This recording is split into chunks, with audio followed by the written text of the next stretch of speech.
Alors, je réitère mes remerciements pour les organisateurs pour l'invitation. Donc, j'enlève ma casquette d'imageur que j'ai utilisée hier et je place celle d'interventionnel. Donc, je vais vous parler des guides d'angioplastie dans les occlusions chroniques. Donc, je n'ai pas de conflit d'intérêt par rapport à cette présentation.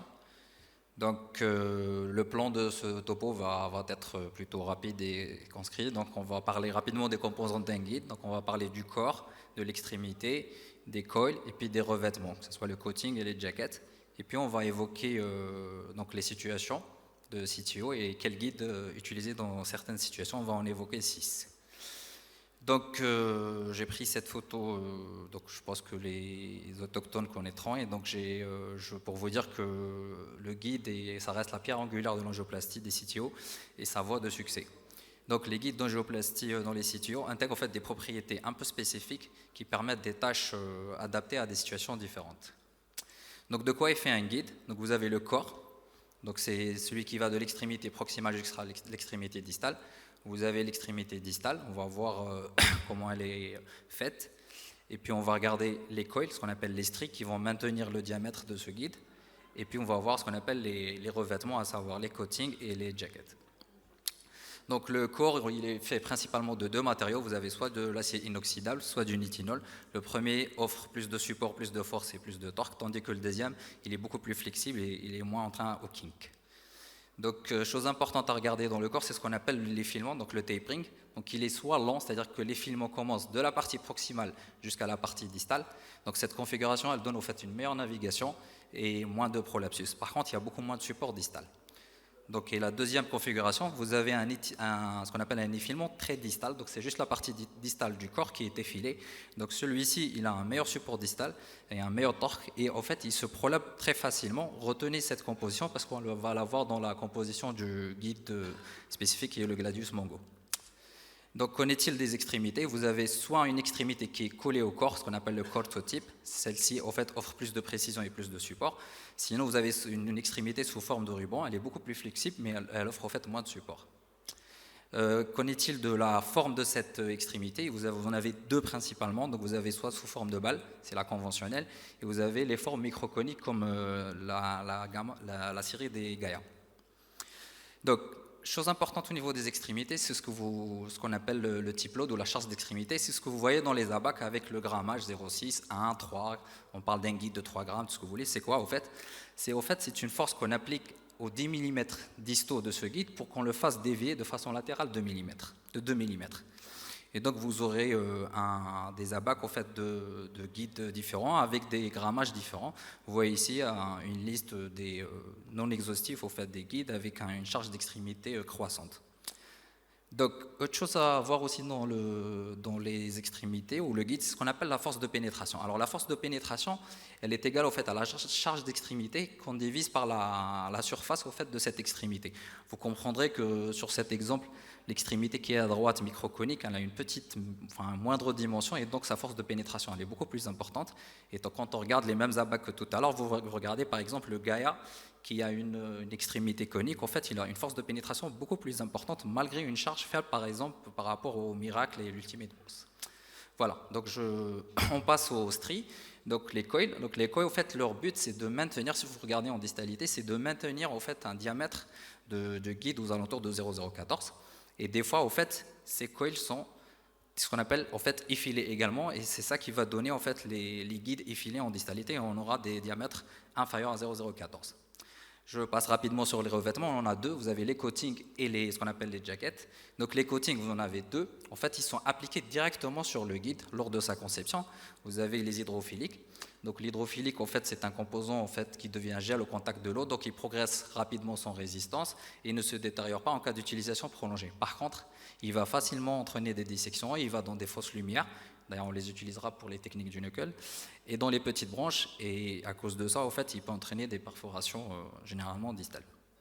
L'hydrophobique, au fait, il refoule l'eau, donc il diminue de la friction de moitié par rapport à l'absence complète de coating, et une préservation importante de la sensation tactile. Deuxième type de revêtement, ce qu'on appelle les covers. Cette fois-ci, au fait, c'est des couches qui sont séparées et qui sont appliquées sur le guide, donc au-dessus du guide. On parle principalement des polymères. Vous pouvez avoir soit les polymères seulement sur les coils, sur la partie distale, ou alors un polymère complètement sur le guide. Donc le polymère augmente de façon très importante la lubricité et la traquabilité, et il permet une meilleure navigation dans les tortuosités. Donc si on devait résumer en fait les revêtements, donc en bas à droite, en l'absence de coating, vous avez une très très bonne sensation tactile, mais vous n'avez pas de glissement. Et tout en haut, vous avez les guides polymériques avec un coating hydrophile. Ils sont très, au fait, ça glisse facilement, mais vous perdez la sensation tactile. Voilà, à partir de là, on va essayer de diviser les guides en deux catégories. Vous avez les guides polymériques avec une charge qui est croissante, et puis les guides non polymériques que je vais appeler les guides de pénétration avec une charge également croissante.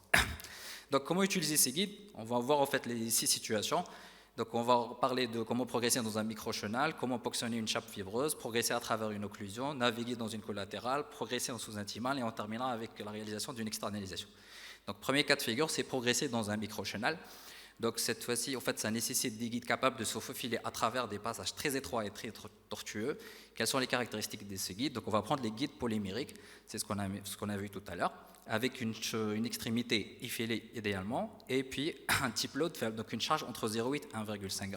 Quand on regarde en fait, sur cette classification, on va prendre l'exemple des fielders de chez Asahi.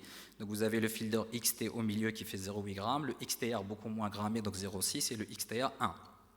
Et puis vous avez le concurrent de chez Boston, qui est le Fighter. Donc leur principale caractéristique, c'est qu'ils ont une extrémité effilée, puis un type load faible. A contrario, quand on a une chape plutôt proximale ambiguë, très fibreuse ou très calcifiée, cette fois-ci, on va prendre les guides de pénétration et très chargés. Donc ça nécessite des guides avec une extrémité effilée, cette fois-ci aussi, mais très rigide, avec un pouvoir de pénétration très élevé.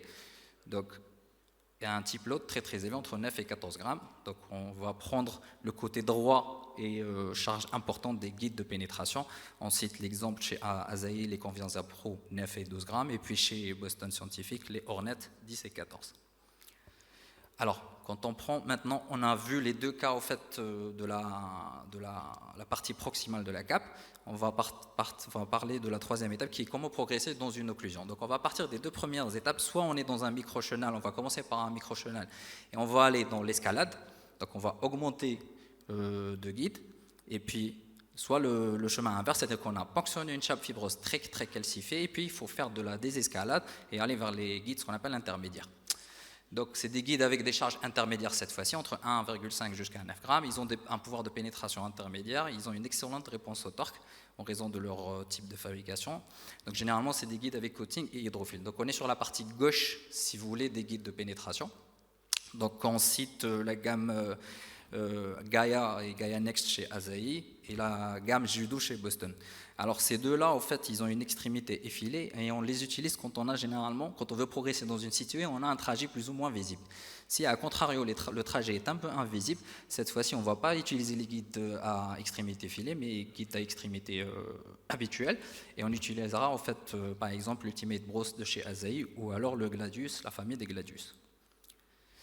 Alors, quatrième cas de figure, c'est naviguer dans une collatérale. Alors, on va décrire deux types de collatérales. Vous avez soit les septales, d'accord, les septales qui sont bien, bien définies, soit des septales qu'on ne voit pas invisibles et tortueuses, ou alors des épicardiques. Donc, pour naviguer dans une collatérale, on va prendre des guides généralement très très très souples, donc non perforants, avec une capacité de glisse très importante. Donc, vous comprendrez qu'on va prendre généralement des guides hydrophiles et polymériques.